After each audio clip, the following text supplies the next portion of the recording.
অনেকে নিজের অবস্থান নিয়ে সুখী না, এরকম আছে না নাই?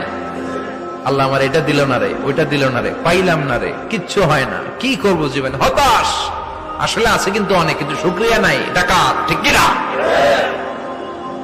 নিজের অবস্থান নিয়ে সুখী না, কিন্তু অনেক লোক আছে তারা আপনার অবস্থানে পৌঁছতে চায়।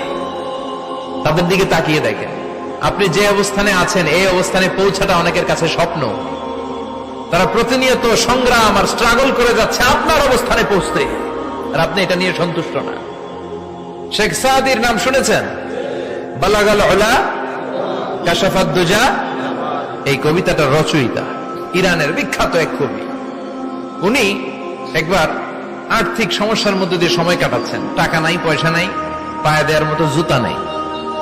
উনি খুব দুঃখ পেলেন, হায় রে, আমি ইরানের এত বড় কবি, আমার পায়ে দেওয়ার মতো জুতা নাই।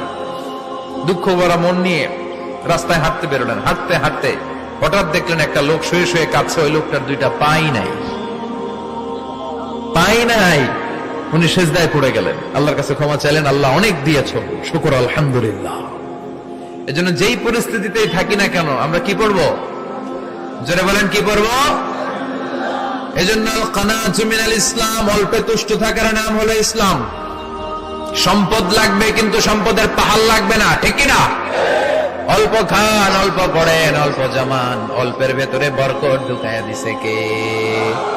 দেখবেন যাদের সম্পদ অল্প তারা সুখী বেশি।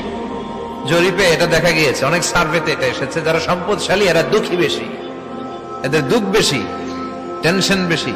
খুব স্বাভাবিক, টাকা যার বেশি রোগ তার বেশি, টাকা যার বেশি টেনশন তার বেশি, টাকা যার বেশি ঘরে শান্তি তার কম। আছে না নাই? ঘরের ভেতরে অশান্তি, ছেলে কথা শোনে না, ছেলে টানে গাঞ্জা, মেয়ে করে পরকিয়া। আছে না নাই? স্ত্রী কথা শোনে না, ভালোবাসা নাই, ঘরটা জাহান্নামের টুকরা। রোগ বালাই, এক একটা হসপিটাল বিল পরিশোধ করতে মাসে 5 লাখ 10 লাখ। আছে না নাই? কিছু খেতে পারে না, ডাক্তার একেবারে ডায়েট মেনু বেঁধে দিয়েছে। ডায়েট, ভেরি ডায়েট মেনু, এটা এটা এটা এটা কিছুই খাবেন না, শুধু গরু খাবেন না, খাসি খাবেন না, চিংড়ি খাবেন না, খালি ঘাস খাবেন। ইচ্ছে মতো ঘাস খাবেন, মানে ঘাস জাতীয় যত আইটেম আছে সব খাবেন। শাক খাবেন, সবজি খাবেন, সালাদ খাবেন। গরু, চিংড়ি, মুরগি, গোশত, ইলিশ কিছু খেতে পারে না। তাহলে রোগ বেশি, খাওয়ার মজা নাই, ঘরে